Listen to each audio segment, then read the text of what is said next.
I want to look at other attempts and ways of thinking about one's past and what the purpose of all this is.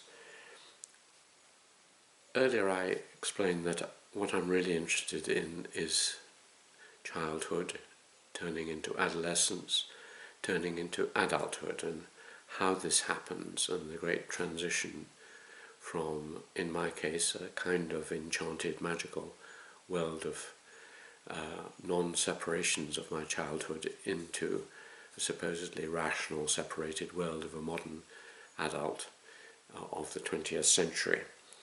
Now, in particular, it's interesting to look at that period up to about the age of 14 or 15, a children's world. But how do you do that? You can do it, or try to do it, through your memory, and many people have tried to do that, and I'll give some examples in a minute. But how else could you do it? One approach might be anthropological, that is through participant observation of children and of their worlds and how they think and so on and so on. In a way, you try to apply to children what the anthropologist Malinowski described as the centre of anthropological methodology, to grasp the native's point of view, his relation to life, to realise his view of the world, or her view, and we wouldn't talk about natives, but basically to get inside the minds of children. But how do you do that as an anthropologist? By the time you're an adult, it's almost impossible to go back into that world. In fact, I think it is impossible. You can observe and film and so on, as I've done with my grandchildren and children in other cultures, and you get glimpses of it. Or you can do what Royston Lambert did in a book called The Hothouse Society, where he got a number of school children to keep diaries of their lives and write down their reflections and so on. But reading it is unsatisfactory. You feel you get glimpses, but not much more of what's happening. Proper participant observation anthropological fieldwork, which means actually living with the natives, as it were, is clearly impossible. You can't go and sleep in a children's dormitory and play in their games and share their baths with them and all the rest of it that would be involved for ethical and other reasons. And therefore you really are on the edge of their worlds. The only other method seems to be, until I wrote this book, seemed to be through memory. And this is the one that is used in a lot of books about childhood and children, whether from children's stories and tales to actual studies. For example, George Orwell, in a very good essay on his childhood, wrote, "I base these generalizations on what I can recall of my own childhood outlook. Treacherous though memory is, it seems to me the chief means we have of discovering how a child's mind works. Only by resurrecting our own memories can we realize how incredibly distorted is the child's vision of the world." Well, I don't think it is distorted, actually, and that the distortion is created by George Orwell.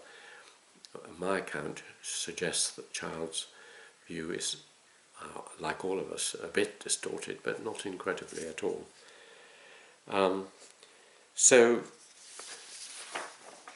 that seems to be the only method, and there are, of course, a number of wonderful accounts based on trying to do that. And I'll just mention one or two little pieces I found helpful in thinking about that problem of memory recall. E.F. Benson, the author, beautifully describes isolated moments when memory does seem to recall a lot. He says, "Early glimpses are like As early impressions are like glimpses seen through the window by night when lightning is about. A flash leaps out without visible cause or warning, and the blackness lifts for a second, revealing the scene, the criss-cross of the rods of rain, the trees shining with moisture. So it is with memory. My early blinks are exceedingly vivid, but they are sundered, and though the passage of time does not dim them, as it dims the more fading impressions of later life, they do not form part of a continuous picture.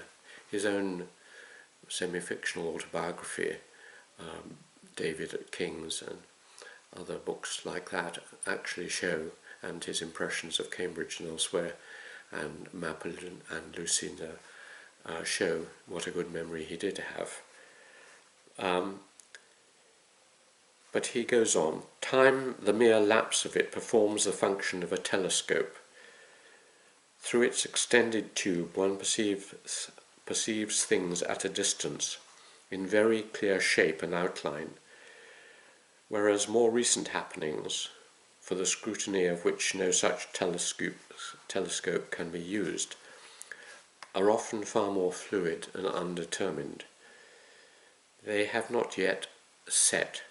They shift and slide under the eye, various lights which confused as well as illuminate, play upon them, and they have not yet undergone that quasi-crystallization which more remote, more documented objects have acquired. So in many ways we recall bits of our childhood very, very clearly.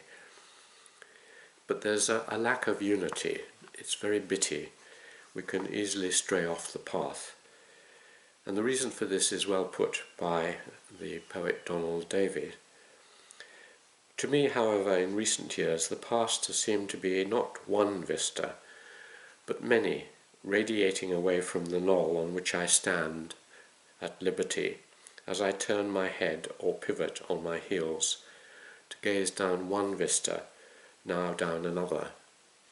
You can go down these different paths, but they are not properly connected. W.H. Hudson, a very great writer, also writes about this problem and about a moment when he suddenly had a lifting of the clouds and could see his very early childhood, more or less complete, as some people can. When a person endeavours to recall his early life in its entirety, he finds it is not possible.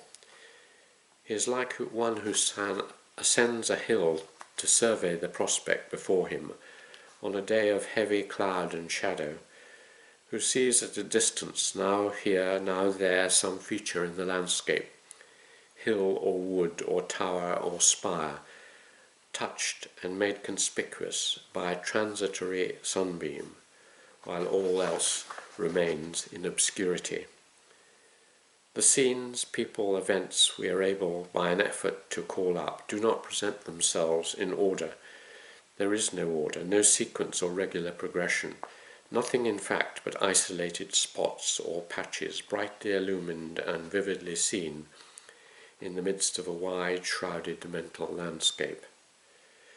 When he was ill once for 6 weeks, suddenly, on the second day of my illness, during an interval of comparative ease, I fell into recollections of my childhood, and it was as if the clouds, shadows and haze had passed away, and the entire wide prospect beneath me made clearly visible. This is in his book Far Away and Long Ago. Another person who describes this is the anthropologist Robin Fox in his very good autobiography, Participant Observer. He says, David Hume was right. The very idea of a self is a colossal act of faith, an imaginative imposition on the random passing of events. The past is indeed another country. An expedition there is almost ethnographic, anthropological. A recording of its doings and customs would be field notes from an alien tribe. It would be an attempt to penetrate an alien consciousness. We have met the other, and he, or she, is us. A good autobiographer is writing an ethnography of his own life, and he should treat his task with the proper detachment and regard for the facts. But like an ethnographer, he must also weave this into a narrative to make sense of the facts, in which have no sense in themselves. He treads a fine line. There is a lot in that. I am an ethnographer of my own life. I have to make sense of it and put it into some kind of order. And I have to be dispassionate and stand outside it. The only bit that is slightly questionable is we have met the other, and he is us. That is absolutely true. It is the other. But the strange thing is, of course, that you recognize yourself very deeply as you pursue yourself through the past, and you realize how little beneath the surface has changed. Finally, George Orwell noted that, in general, one's memories of any period must necessarily weaken as one moves away from it. But it can also happen that one's memories grow sharper after a long lapse of time, because one is looking at the past with fresh eyes and can isolate and, as it were, notice facts which previously existed undifferentiated among a mass of others. So the past comes into focus. And the fact that I've written these books between the ages of 67 and 77 perhaps is the first time I could really bring this into focus in that way. The final thing I'd like to say here is the problem of recovering memory comes not only from the fact that one has forgotten so much, but also because one distorts what the past was. One rewrites the past to fit the present. We use hindsight. We suddenly reinterpret something, and in that process it's very easy to start bringing in ethical judgments. We say, oh, that was a bad thing to do, or say, I dislike that person, etc., etc. It seems very important to me, as one does in anthropology, to hold back from ethical, moral condemnations or commending. Let the past speak for its past. If readers find things that they dislike, then they'll find things they dislike. You shouldn't clean it up. And as a result, through these volumes, you'll find some instances, no doubt, of casual snobbery, racism, sexism, all sorts of isms, and smugness and complacency. Some of this could have been ironed out, but I think it's part of the times. That's how we were then, and therefore let the record speak for itself, which is what a historian would do. The final, I said the final before, but the final is that I've developed a method in writing this, which I find helpful and others might follow, which is basically, before I started any of the volumes, so supposing I was going to start a volume on my boarding school from the age of 13, I would spend 2 or 3, 4 days just sitting quietly, writing down everything I could possibly remember about that. This starts the memory going, and it's interesting later then to compare what you thought happened with what happened later, according to the documents that you then go through very carefully. Just to give one example, when I thought about my preparatory school from the age of 8 to 13, I remembered it and had told many people that I was basically quite unhappy during that period. I was separated from my parents, I was not very well, I was small, I was in some misery. The first year was a great misery, inferno as I put it. The middle years were not very nice, but okay, purgatory. And then the last year was lovely, paradiso.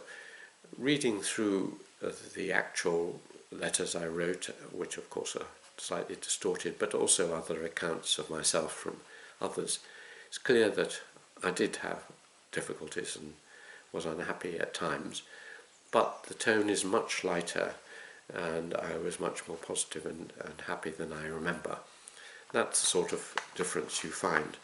And also, writing it out means that you're on the lookout for things, and it helps to shape your later chronologies.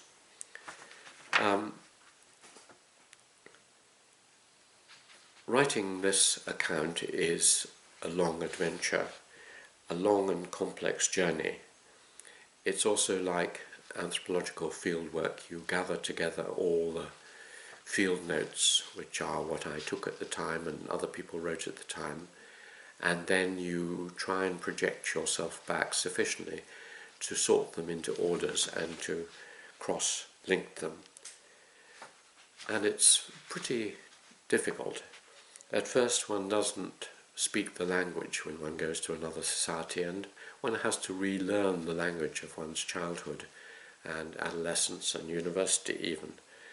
Gradually, however, the jumble of sensations and the jumble of pieces of paper begin to fit together. It's a huge jigsaw, vast, one of the biggest I've attempted, and yet as you fit two pieces together, then it makes it easier to fit and find others. It's something you can't force. I think Nabokov is right that you can use concentration, as he says, to force memory, speak memory, as he put in his autobiography title, order it to speak. You can actually concentrate and remember a good deal. Yet mostly it's a matter of waiting calmly. It can be through association, through chance, and a lot of that, of course, is in Proust. And one of the joys of writing such a thing is that it reinvigorates your past and brings back memories, and so the present and the past are relinked, and even in the present you suddenly have flashes as you're writing these things. For example, a tiny example, standing on King's College Bridge in Cambridge looking down into the water one day, I saw the dace rising and taking flies or midges underneath the willow trees, and suddenly there was a very strong flashback to a similar scene when I was 10 or 11 at the Dragon School on the Charwell, in a punt perhaps or canoe, and watching the fish coming up to the surface just near where Lewis Carroll told the stories that went into the Alice books and went back into his own childhood.